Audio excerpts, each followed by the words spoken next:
ketika dia tahu dia punya pilihan untuk melaporkan itu, untuk menindak, ya kan? Tapi justru dia, gue tahu nih, lu punya motor kan, lu sultan nih, gue mau juga dong tuh motor kan, gue minta juga. Itu berarti dia bukan lingkungannya, emang orangnya dong, Bang.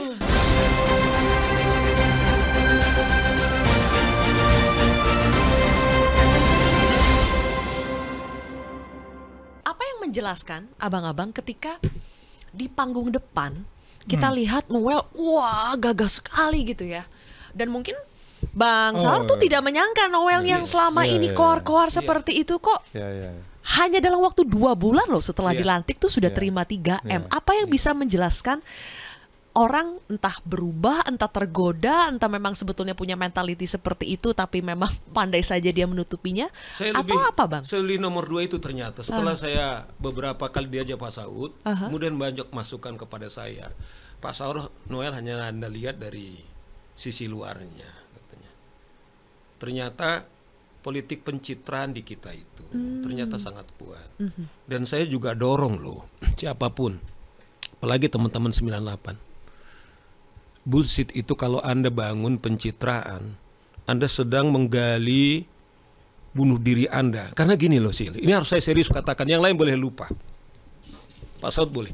Andaikan penhukum positif tidak menjerat Anda, maksud saya pasal-pasal KPK, kejaksaan, ingat, ada the very essential hukum kesejatian nuranimu tidak akan pernah Anda bisa bohongi. Maksud saya begini, ketika Zilbi bohong kepada Saur, mungkin saya tidak tahu Anda berbohong, tapi ingat, at the same time, sampai Anda mau meninggal, itu akan kebawa, kecuali Anda mau, yang tadi Pak Saud bilang, to recognize that you are bohongin orang, dan kemudian dalam perspektif spiritualitas Anda bertobat, hanya itu mekanismenya. Dan saya bayangkan, beruntung orang sentence guilty, daripada feel of guilt kemudian kebawa dalam seumur hidupnya. Nah, saya berpihak di situ, Gil. Enggak, pertanyaannya kenapa Noel bisa berubah? Saya tidak tahu, justru itu yang menurut saya. Jangan-jangan apakah berubah atau memang sebetulnya menurut saya sudah begitu, Bang, cuma selama ini karena politik pencitraan. Ini mungkin diskusi kita sebelumnya, kita harus berdefinisi. Kan selalu definisinya korupsi itu karena apa?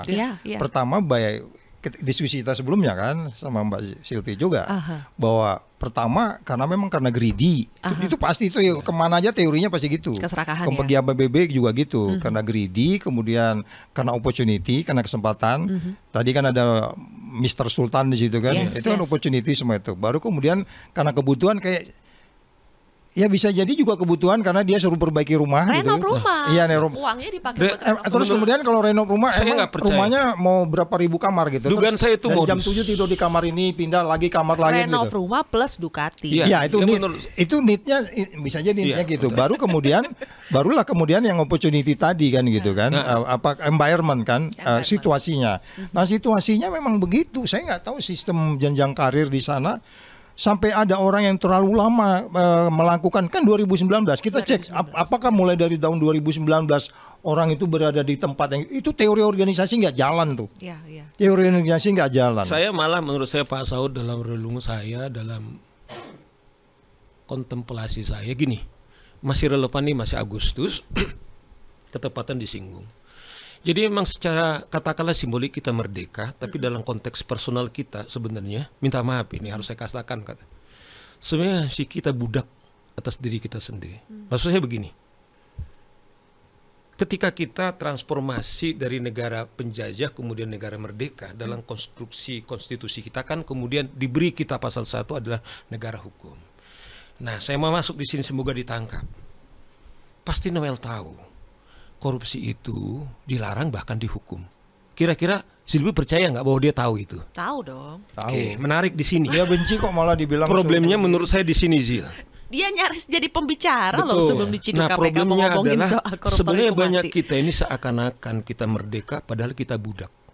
Budak itu adalah tidak berdaulat di atas dirinya. Maksud saya begini, saya ingin menghormati Zilvi misalnya, tetapi toh perilaku saya tidak bisa lakukan. That's the point menurut saya, the fundamentally what is truly the freedom.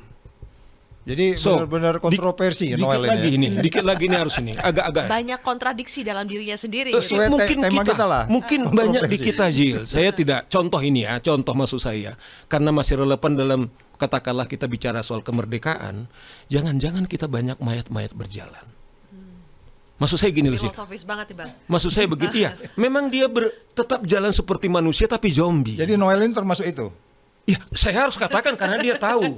Tetapi bukan semata-mata. Dia jalan nggak dengan hatinya. Tidak semata-mata. Maksud saya begini. Kenapa kan pertanyaan fundamental dari Zilvi kan kenapa sih? Menurut saya ya itu. Jadi kan makanya politik percitraan itu kenapa muncul? Misalnya begini-gini, mengemas. Makanya saya banyak kita seakan-akan berdiri dia berjalan-jalan seperti manusia, tapi seperti manusia. Karena apa? Kita digerakkan oleh jiwa kita. Itu menurut saya bahwa kita tidak pernah kita berdaulat atas diri kita atau penjajahan yang jauh lebih sempurna daripada penjajahan waktu kita katakanlah negara asing dulu, karena itu faktor eksternal. Bukan karena Noel itu sebenarnya kuat, orangnya disiplin, dekat dengan nilai-nilai kebaikan, kebenaran, kejujuran, tapi dia dicemplungi ke lingkungan yang kumuh. Ketua MK teorinya begitu nggak? Ketua Mahkamah Konstitusi. Ketua Mahkamah Konstitusi loh. Coba bayangkan dia adalah ketua mahkamah yang dia tahu setiap hari adalah menguji soal hukum apa tidak. Ini Akil Mokhtar ya dulu ya? Akil Mokhtar. Oke. Dialah pertama sampai detik ini yang KPK tetapkan seumur hidup kan. Jadi dia tuh tetap dicemplungin ke tempat yang kumuh kan. Akhirnya dia maksud saya betul Pak Saud ini. Tapi apakah? Saya nggak percaya teori itu. Karena begini. Maksudnya menurut Abang mau dia diceburkan dia ke tempat kumuh kalau dia misalnya ada analogi. Kalau emas itu kamu taruh di tong sampah dia tetap emas. Tetap jadi emas. Saya pada disclaimer begitu. Nah Zil, saya harus katakan juga ini terserah. Ya. Saya ini advokat litigasi. Ada orang bertanya, termasuk kemarin itu adalah salah satu, dia bilang, Pak Saur, masa sih 20 sekian tahun praktek dari advokat, dari pengacara, kemudian nggak pernah suap menyuap. Nah minta maaf, bukan not moral, karena ini bicara kita kan. Zil, temanmu ini masih hidup. I swear, on behalf of my 3 children and my wife. Ya saya kira hakim-hakim ini tahu gitu loh kan. He never did it, man. Iya kan, itu maksud saya.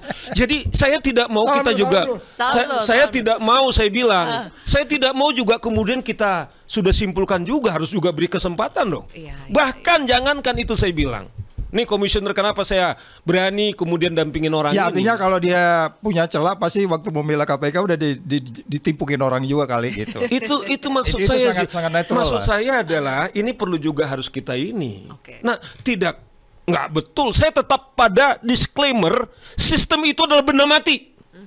Jadi bisa kita adjust benar. Yes. Ya? Makanya seorang leaders make difference. Kita berharap nih Prabowo nih bukan sekedar omon-omon nih. Dan saya percaya di situ bukan sekedar omon-omon. Nah, sekarang makanya saya bilang rembuk penegak hukum nih. KPK, kemudian Jaksa Agung, polisi, kemudian berembuk Presiden udah perintahkan nih menyelamatkan Anda, tugas Anda menyelamatkan. Tetapi pertama, tidak ada permisi kalau sampai penegak hukum katakanlah melakukan celah. Itu yang pertama kita teriakin. Oke. Ya, kan? Aku ingin memperdalam di situ ya, Bang. Karena kalau teorinya Bang Saud tadi itu adalah salah satu dari 3 faktor utama kenapa orang korupsi. Salah satunya itu adalah sistem lingkungan. Akhirnya membuat seseorang yang tadinya katanya bersih kemudian jadi terjerumus juga. Tadinya nggak zombie lah gitu. Nggak zombie kemudian akhirnya kena virus zombie. Dan gitu dia manusia kan sadar. Nah tapi kalau Bang Saur ini kan berbeda. Selama memang orang itu baik integritasnya, mau dicemplungin kemanapun dia akan tetap integritas gitu loh Bang. Jadi kalau Bang Saud gimana? Make sense gak itu? Karena sini dalam kasusnya Noel tuh kan sebetulnya punya pilihan ketika dia tahu dia bisa melaporkan. You are absolutely true. Iya. Yes. Karena dia udah dewasa gitu ya. You are absolutely true.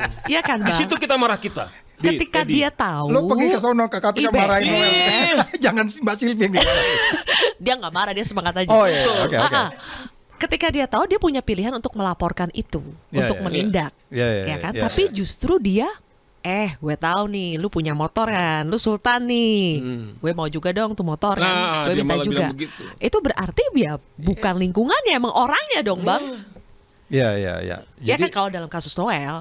Jadi makanya kalau di dalamnya, dalam integrity itu kan di dalam ruang dan waktu yang berbeda, integritinya sustainable, dia tetap aja gitu. Iya. Mau dari nggak menjabat, mau menjabat. Kalau by definition bahwa korupsi itu karena power, dia punya power, bisa manggil siapa aja kan. Kalau nggak punya power, Noel juga nggak akan minta-minta gitu. Jadi bagaimana integrity itu bisa sustain? Kan yang jadi masalah, persoalannya buat kita itu, kalau dia ini kejadiannya pada presiden sebelumnya, saya masih bisa masuk di akal saya gitu. Kenapa maksudnya? Ini tuh yang namanya presiden hampir tiap hari ngomong. Oh iya, Pak Prabowo tiap hari. Hampir tiap hari. Ini hari ini juga nih dia ngomong nih tanggal berapa nih? Nggak boleh korupsi. Yes. Terus apa dong? Kok ini masih berani? Gitu ya? Iya kan diskusi kita kemarin kan sebelumnya dengan Mbak Silvi juga, omongan Prabowo itu buat Saud, buat Mbak, enggak buat menterinya dong. Bukan buat kita bukan pegawai negeri, bukan kita mau nyuap atau apa. Saya kasih tahu contoh Pak Saud nih. Tapi nggak didengar gitu loh. Mereka masuk sama-sama sistem di KPK. Tapi ada Saud Situmorang menyelesaikan tugas agungnya dengan selesai. Tapi ada Firly Bahuri. Contoh yang paling sederhana, sistemnya sama. Dia dua kali ke Barreskrim belum ditahan. The different outputnya. Udah dua kali ke Barreskrim belum ditahan. Bahkan saya tiap hari ngomong sama Pak Sigit nih, Pak denger nih, Mas Sigit, saya bilang ada utang. Bahkan waktu perpisahan Komisi 3 dengan penegak hukum sebelum dipilih, saya bilang, Mas, nih ada Jaksa Agung di sana, ada Sigit. Nih, dengerin ya Mas Sigit ya. Mas, ada utangmu soal Firly. Apa saya bilang, Zil? Kita kelihatan tidak berani menyuruh orang Indonesia menjadi baik. Tapi kan presidennya udah ganti. Dikit ini penting ini. Kalau kasusnya Firly ini tidak dituntaskan, pimpinan KPK loh, Zil. Di situ saya tidak soal uangnya. Sudah 2 tahun ya. Ini. Jadi Noel, artinya gini loh, maksud saya sistem itu. Pimpinan KPK aja aman kok. Gitu. Ya itu jangan jadi gitu mungkin. Saya hanya tesis saya. Tesis saya memberi warna kepada Pak Saud. Itu semeter de persen gitu loh. Saya tetap di sana. Jadi juga jangan saya tetap.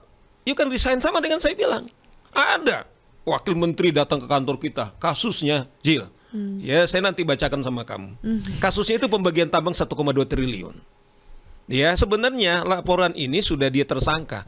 Dia membutuhkan seorang pengacara yang lantang di atas rel, dan saya kira kantor Pak Saur. Zil, saya bilang 1,2 triliun kita cat mereka 10-20 miliar, saya kira nggak terlalu tepat. Tapi saya bilang banyak pengacara yang saya kira layak. Saya mulai dari analogi karena saya kan bukan pejabat, Zil. Oke. Maksud saya adalah barangkali memang ini ada godaan uangnya besar. Finally you choose or not gitu loh.